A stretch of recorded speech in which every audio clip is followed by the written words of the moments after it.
ያን ጊዜ ለሰው የሚቆም ወይም ለሕዝብ የሚቆም ሚካኤል ይነሳል። ወአልቦ ረዳኢ ሎቱ ይላል። እንደ ቅዱስ ሚካኤል የሚራዳ የለም ይላል። ቅዱስ ሚካኤልን አባቴ በሉት፣ እርዳኝ በሉት፣ አግዘኝ በሉት፣ አሻግረኝ በሉት፣ ያሻግራችኋል። በትዳራችሁ፣ በስራችሁ፣ በሕይወታችን ሙሉ የቅዱስ ሚካኤል ጥበቃ ከለላ ከሁላችን ጋር ይሁን።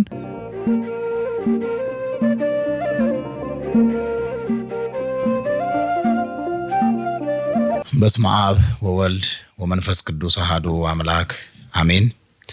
ስብሐቲሁ ዘእምኀቤሁ ወውዳሴሁ እምዚአሁ። ጌትነቱ፣ ኃያልነቱ፣ ካህሊነቱ፣ ፈጣሪነቱ፣ መግቦቱ የባህሪ ገንዘቡ የሚሆን አምላካችን እግዚአብሔር ለዚህ ዕለት ለዚህ ሰዓት ያደረሰን ከሞት አርቆ በሕይወት አቆይቶ እንዲሁም የምንበላውን የምንጠጣውን የምንለብሰውን ሁሉ አቀናጅቶ የሰጠን በጤንነት የጠበቀን ምንም ያላጎደለብን የአባቶቻችን አምላክ ሕያው እግዚአብሔር ክብር ምስጋና ይግባው። እንግዲህ ከፊታችን የቅዱስ ሚካኤል በዓል ይከብራል። ሚካኤል ማለት መኑ ከመ አምላክ መኑ ከመ እግዚአብሔር ማለት ነው። እንደ እግዚአብሔር ማን አለ ማለት ነው። በሰኔ 12 የቅዱስ ሚካኤል በዓል ስናስብ የሚከብርበት ብዙ ታሪኮች አሉ። አሁን እነዛን እያንዳንዱን ታሪክ ማንሳት ሰዓት አይበቃንም።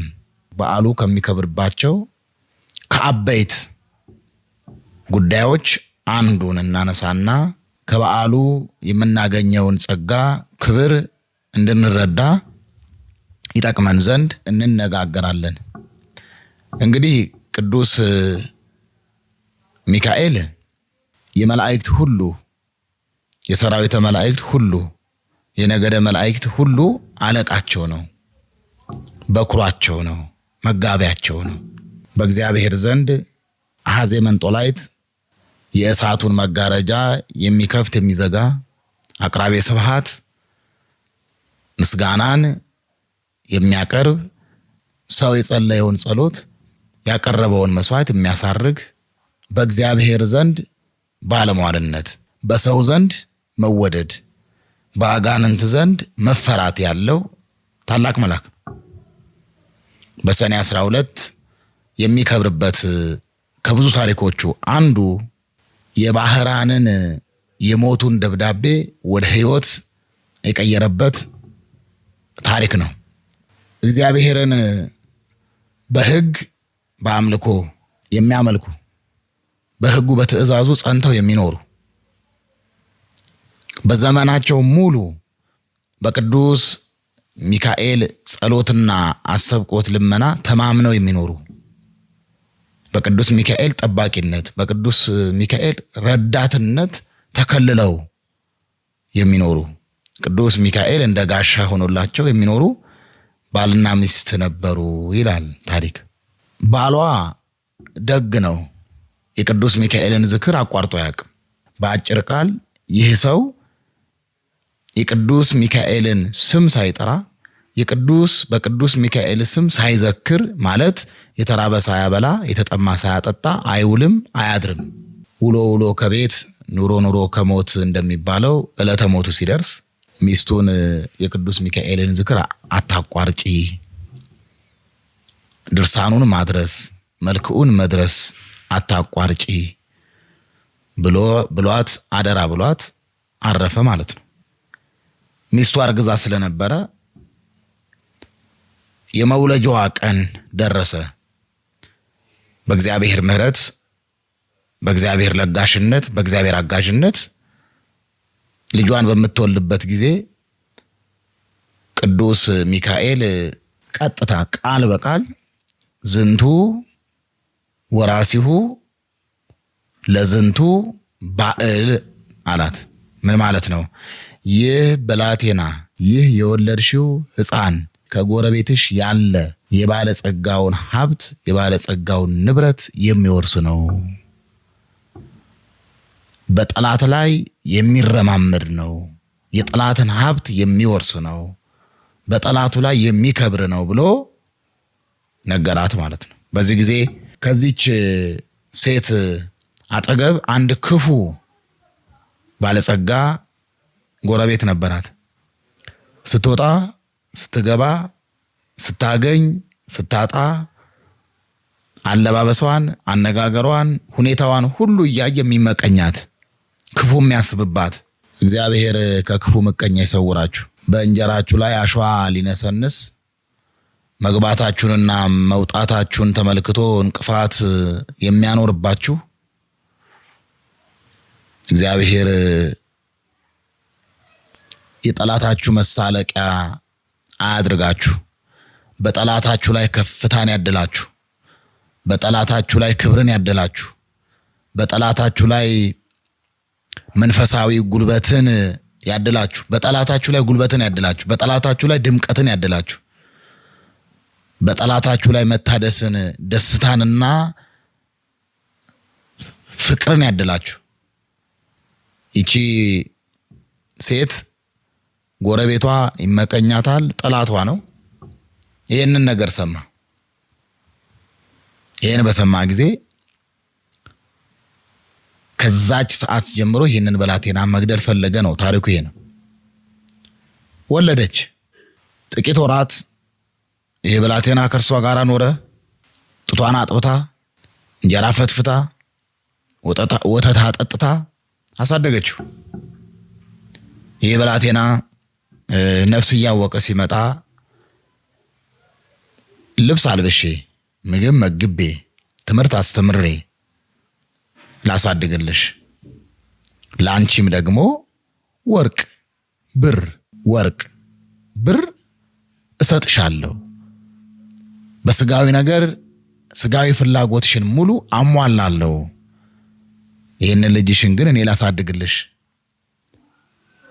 ብሎ ልጇን ወሰደ። እንደ እውነቱ ይህን ብላቴና ወይም ባሕራንን የወሰደው ሊያሳድገው አይደለም፣ ሊገለው ነው። ሊረዳው አይደለም፣ ሊያጎሳቁለው ነው። ሊያከብረው አይደለም፣ ሊያዋርደው ነው። በሕይወት ሊያቆየው አይደለም፣ ገድሎ ወደ መቃብር ሊልከው ነው የወሰደው። አልቆየም። ከወሰደው በኋላ ይህንን ሕፃኑን ከወሰደው በኋላ ወዲያው በሳጥን አድርጎ በሳጥን ቆልፎ ባህር ላይ ጣለው ይላል። ልክ እንደ ዮናስ ማለት ነው። ዮናስ ባህር ላይ በጣሉት ጊዜ በባህር ውስጥ ያሉ በደመ ነፍስ ያሉ አሳ አንበሪ፣ አዞ፣ ጉማሬ አልበላውም። ይልቁንም መንፈስ ቅዱስ መጋቢ፣ መልአኩ ደግሞ ቀዛፊ ሆነው ዮናስን ጠብቀውታል። ዮናስ በአሳ አንበሪ ሆድ ሲኖር የመገበው መንፈስ ቅዱስ ነው፣ የጠበቀው መልአኩ ነው አይደል? እንደዚሁ ሁሉ ይህን ብላቴና በሳጥን አድርጎ ወደ ባህር ሲወረውረው እግዚአብሔር መንፈስ ቅዱስ ጠበቀው፣ መገበው፣ አጽናናው፣ ጠበቀው። መልአኩ ደግሞ ቅዱስ ሚካኤል ሞት እንዳያገኘው፣ መፍረስ መበስበስ እንዳያገኘው፣ አዞ፣ አሳ ጉማሬ፣ አሳ አንበሪ እንዳይበላው እንዳያደቀው ጠበቀው ይላል መዝሙረኛው ቅዱስ ዳዊት በመዝሙር 32 ላይ እንዲህ የሚል ቃል አለ። ሙሌ ዝንቱ ነዳይ ጸርሃ ወእግዚአብሔር ሰምኦ ይላል፣ ወእም ኩሉ ምንዳቤሁ አድኃኖ ይላል። ችግረኛው ሰው ጮኸ አድነኝ ብሎ ጮኸ፣ ወእግዚአብሔር ሰምኦ እግዚአብሔር ሰማው። ባህራን በሳጥን ውስጥ ሆኖ ጸለየ።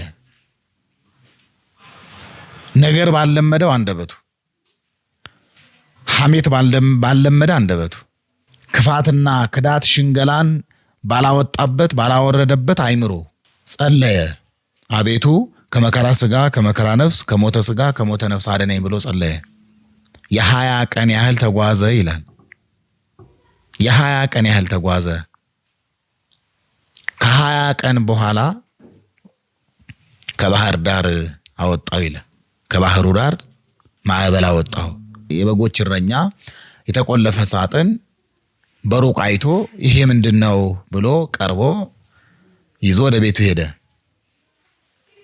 እከፍተዋለሁ ቢል መክፈቻ ቁልፍ የለውም። ማሰብ ጀመረ።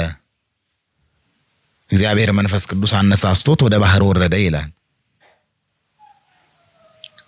ወደ ባህሩ ሲወርድ አሳ የሚያጠምድ አሳ አጥማጅ ሰው አገኘ። እንዲህ አለው፣ እስኪ መረብህን ወደ ባህሩ ጣለውና አሳ ቢያዝ ለአሳውም ለመረቡም ዋጋ እከፍላለሁ፣ ላንተም ደሞዝ እሰጥሃለሁ። እስኪ መረብህን ወደ ባህሩ ጣለው አለ። ትልቅ አሳ ያዘለት። ያንን አሳ ወስዶ ቤቱ ላይ አረደው ማለት ነው። ሆዱን በሚቀደው ሰዓት ቁልፍ አገኘ። የሳጥኑ ቁልፍ አብሮ ጥሎ ስለነበረ ሄዶ ከቤቱ ገብቶ ሳጥኑን ቢከፍተው ሕፃን ልጅ አገኘ። ሳጥኑ ውስጥ እንደ ልጁ አድርጎ አሳደገው ይላል። ስሙንም ከባህር ያገኘሁት ሲል ባህራን አለው። እዚህ ላይ ተመልከት። ሳጥኑን ቆልፎ ሕፃኑን ወደ ባህር ሲጥለው የሳጥኑንም ቁልፍ አብሮት ወደ ባህሩ ጥሎት ነበረ። እግዚአብሔር መንፈስ ቅዱስ እኛን ሊያድነን ሲፈልግ፣ እግዚአብሔር መንፈስ ቅዱስ እኛን ሊታደገን ሲፈልግ የሚቸግረው ሁኔታ፣ የሚያጥረው ሰዓት፣ የሚያደክመው ተግባር የለም። ለዛ ነው በብዙዎች ልቦና የሞቱ ሰዎች በእግዚአብሔር መንፈስ ቅዱስ ዘንድ ግን ሕያዋን ናቸው። ብዙዎች የገፈተሯቸው ሰዎች በእግዚአብሔር ዘንድ ግን ድጋፍ አግኝተዋል። ብዙዎች የጠሏቸው ሰዎች በእግዚአብሔር ዘንድ ፍቅር አግኝተው ደስ ብሏቸዋል።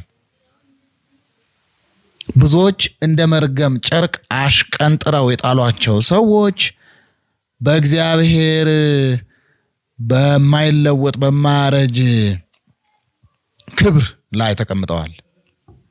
እግዚአብሔር መንፈስ ቅዱስ አንተን ለመታደግ፣ አንተን ለመከለል፣ አንተን ለማዳን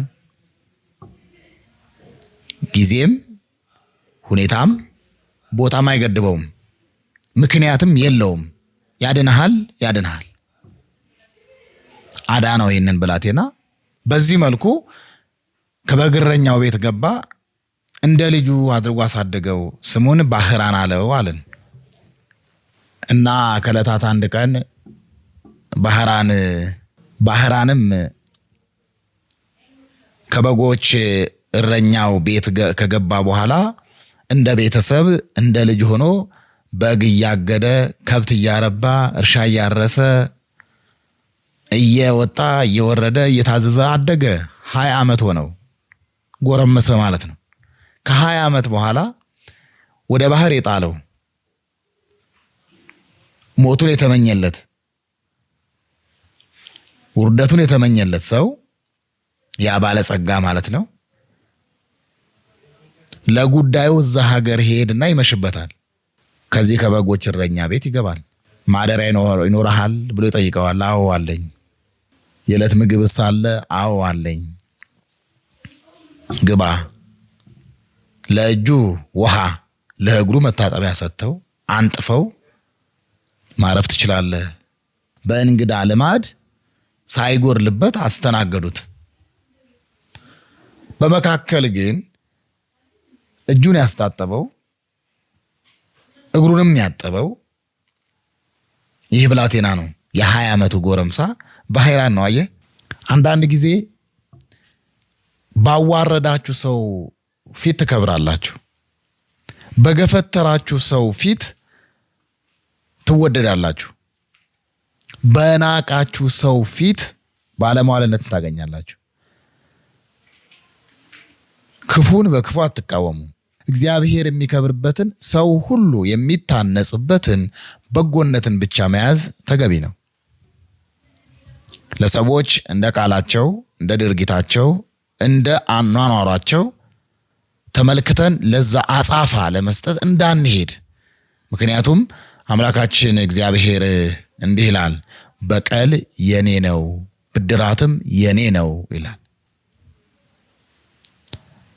ይህ ባህራን ምግቡን አቀረበለት፣ እግሩን አጠበው፣ እጁን አጠበው፣ አነጠፈለት ለገዳዩ። ያሳደገው ሰው ባህራን ሲል ይሰማ ማለት ነው። ባህራን ማለት ምን ማለት ነው ይላል ገዳዩ። ባህራን ማለትማ እኔ ይሄን ብላቴና ከባህር ወድቆ በሳጥን ውስጥ ተጥሎ ተቆልፎበት እግዚአብሔር ከመከራ ሁሉ ሰውሮት ከደጅ አምጥቶ ጣለልኝ፣ ከእግዚአብሔር የተሰጠኝ ሀብቴ እኔም ከውሃ ያገኘሁት ነው ስል ባህራን ብየዋለሁ አለው። መቼ አለ? የዛሬ 20 ዓመት። በልቡ ምን አለ? እኔ እንዲሞት ወደ ባህር የጣልኩት ብላቴና ይሄ ነው አለ። አሁንም ሊገለው ፈለገ አለ። ዳግመኛ ማለት ነው። እንግዲህ የቅዱስ ሚካኤል ታሪክ ነው ይሄ። እግዚአብሔር በቅዱስ ሚካኤል ላይ አድሮ የሰራው ትርግናው ነው ይሄ። ቅዱስ ሚካኤል ያደረገውን ተአምር ልነግራችሁ ነው። ከዛ በኋላ ሙሌ ምን ሆነ መሰለ? ሊገለው ፈለገ። የሚገልበትን ነገር ማውጣት ማውረድ ጀመረ። በነገራችን ላይ ሰውን ለማዳን ነው እንጂ የሚከብደው ሰውን ለመግደል ቀላል ነው። ሰውን ለማክበር ነው እንጂ የሚከብደው ሰውን ለማዋረድ በጣም ቀላል ነው። ግልጽ ነው። ሰውን ለማልበስ ነው እንጂ የሚከብደው ለማራቆት በጣም ቀላል ነው። ሰውን ማቀፍ ነው የሚከብደው እንጂ ለመገፍተር በጣም ቀላል ነው። ለሰው ሁሉ ሰላምን መስጠት ማደል ነው እንጂ ከባድ ጥላቻ፣ ልዩነት፣ ዘረኝነት፣ ክፋት፣ ክዳት ማድረግ በጣም ቀላል ነው። በጣም ቀላል ነው። በጣም ቀላል ነው። ሊገለው ፈለገ።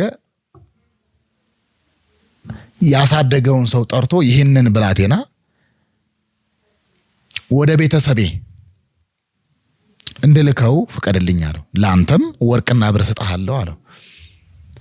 ሁለተኛ ጊዜ መጀመሪያ እናቱንም በወርቅ አታለለ። ሁለተኛ ጊዜ ያሳደገውንም ሰው ወቄት ወርቅ እሰጣለሁ በማለት በገንዘቡ መደለል ጀመረ። አንድ አፍታ ደርሶ ይመለስ፣ እባክህን መልእክት ያድርስልኝ፣ ደብዳቤ ያድርስልኝ አለ። ምን ችግር አለው?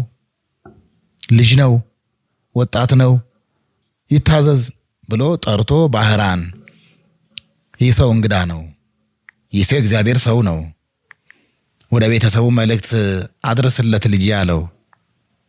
በስርዓት ያደገ ነው፣ በጨዋነት ያደገ ነው፣ በፍቅር ያደገ ነው፣ በመታዘዝ ያደገ ልጅ ነው እና እሺ መልካም አለ። ደብዳቤ ጻፈለት። ደብዳቤው የህይወት አይደለም የሞት ነው። ደብዳቤው የክብር አይደለም እኮ የውርደት ነው። ደብዳቤው ባህራን የሚያድግበት የሚከብርበት፣ በሰውም ዘንድ በእግዚአብሔርም ዘንድ ባለሟልነትን የሚያገኝበት ደብዳቤ አይደለም። ደብዳቤው በአጭር ቃል እንዲህ ይላል፣ ይህንን ብላቴና ግደሉት ይላል። ደብዳቤውም ደግሞ የዚህን ባለጸጋ ንብረት ሀብት የሚያስተዳድር ሹም አለው። እንደ ግራዝማች እንደ ቀኝ አዝማች ያለ ድርጅቱን የሚያስተዳድርለት ሀብቱን የሚያስተዳድርለት ሹም አለው። ምን ይላል? ግደለው ይላል። ገድለህ ከጉድጓድ ጥለህ ጠብቀኝ ይላል። ከዚህ በተጨማሪ ደብዳቤው እውነተኛ እንዲሆን እንዲመስል ሹሙና ይህ ሰው የሚተዋወቁበት ሁልጊዜ ደብዳቤ ሲለዋወጡ ማለት ነው የሚተዋወቁበትን ምልክት አስቀመጠለት። የሚያሳዝን ነው። ባህራን የሞቱን ደብዳቤ ተሸክሞ ሄደ ማለት ነው።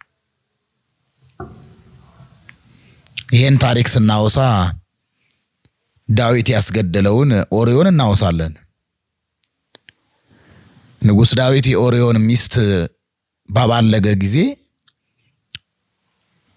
እስራኤል በበረሃ ከጠላት ጋር ይዋጋሉ። ታቦተ ጽዮን በድንኳን አለች። የንጉሥ ሰራዊት በብርድ በቁር ይሰቃያሉ። ዳዊት ግን ከኦርዮ ሚስት ጋር ይባልጋል ከምባል ብሎ ማንም እንዳያውቅበት የሰራዊቱን አበጋዝ ኦርዮን የሞት ደብዳቤ ጽፎለት ወደ ጦር አዛዡ ልኮታል። ምን ብሎ? ኦርዮን ግደሉት፣ ወደ ጦሩ ወደ ውጊያው መሃል አስገቡት። ኦርዮ ጎበዝ ነው።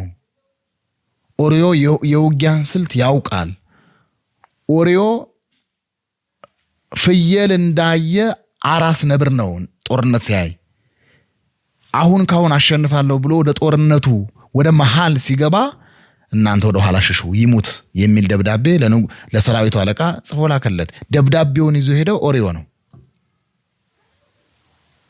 በጣም የሚያሳዝን ነገር አለው። ኦርዮ ያንን የንጉሥ ደብዳቤ ለሰራዊቱ አለቃ ሰጠ። ገልጦ ሲያየው ኦርዮን ግደሉት የሚል ነው። ጓደኛው ስለሆነ አለቀሰ። የንጉሥ ትእዛዝ ግን ስለሆነ መሻር አይችልም። አብረውት ለሚዋጉት በአይነ ጥቅሻ ነገራቸው። ኦርዮ ወደ ጦርነቱ መሃል ሲገባ ሽሹ አለ። ንጉሥ አዘዋላ። ጦርነቱ መሃል ገቡ። ውጊያው በረታ። ኦርዮ ብቻውን ሆነ። ሲሸሹ ምን አለ? ምንተ ኮንክሙ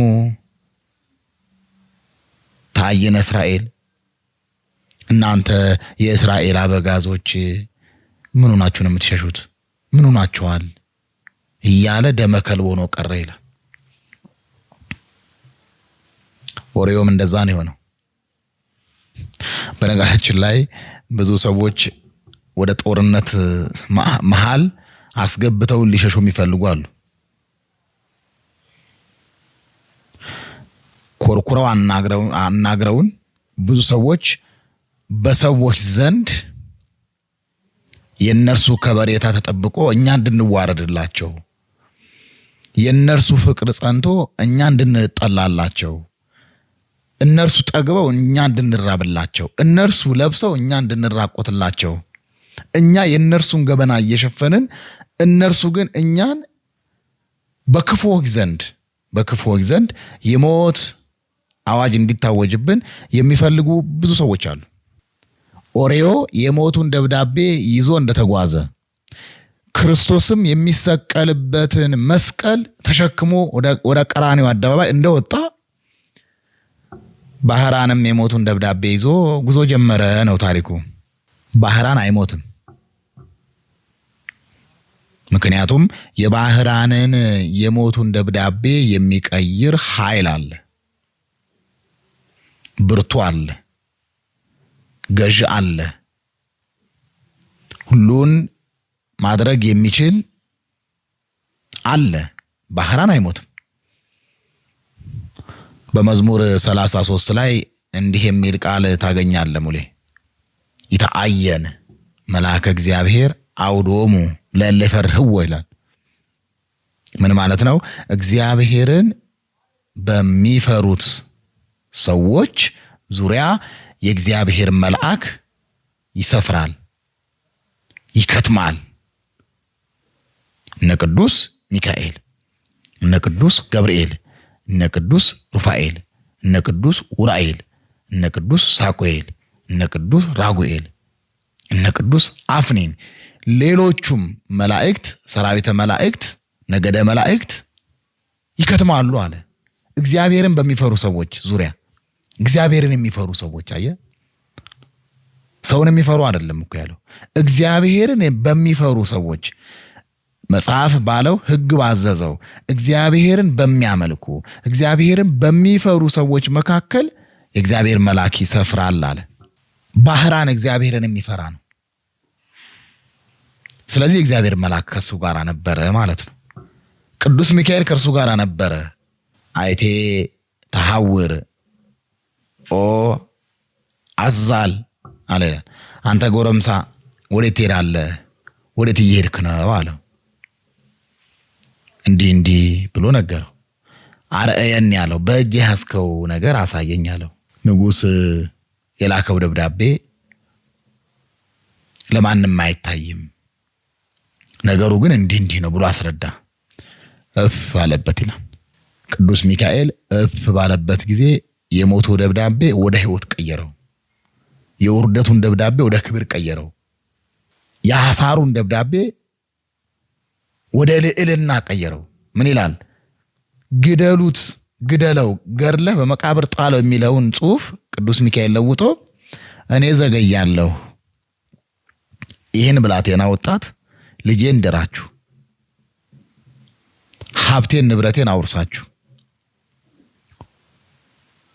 በዙፋኔ ላይ አኖራችሁ በፈረስና በበቅሎ በእልልታ በእምቢልታ ዳሩት፣ የኔ የሆነውን ሁሉ አውርሱት፣ እኔ ቆያለሁ በሚል ቀየረው ቅዱስ ሚካኤል።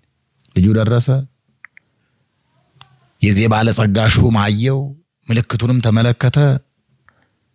ወዲያው በቃ ክብሩን ለቀቀ አለ። ልጁን አወረሰው፣ ልጁን አጋባው፣ ሀብቱን አወረሰው። በእምቢልታ በእልልታ በፈረስ በበቅሎ ዳሩት። ሰፈሩ በቃ ደመቀ። በዚህ ታሪክ ከ40 ቀን በኋላ ያ ባለጸጋ መጣ። ከሰፈሩ ከአካባቢው ሲደርስ ሞቅ ደመቅ ብሏል። እልልታው ደምቋል፣ እምቢልታው ደምቋል። በፈረስ በበቅሎ ጉግስ ሲጫወቱ አየ። ምንድነው የተፈጠረው አለ። እንዴ ሀብቴን አውርሱት፣ ልጄን አጋቡት፣ ይናገር በከንፈሬ ይቀመጥ በዙፋኔ ብለህ የላከው ያ ጎረምሳ ቤትህን፣ ሀብትህን፣ ንብረትህን ተቆጣጥረዋል አሉት። ትስቃለህ አይደል ሙሌ? እውነቴ እኮ ነው። እግዚአብሔር ካለ በጠላት በምቀኛ በሸረኛ ሰርተ በማግኘት ለብሰ በማጌጥ በሚመቀኘው ላይ ሾመሃል። አንተ ከእግዚአብሔር ጋር ብቻ መሆን ነው። እንደ ሰው ቢሆን እንደ ሰው አሰራር ቢሆን ዛሬ ማን ነው የዛሬን ቀን የሚያየው? ማን ያያል?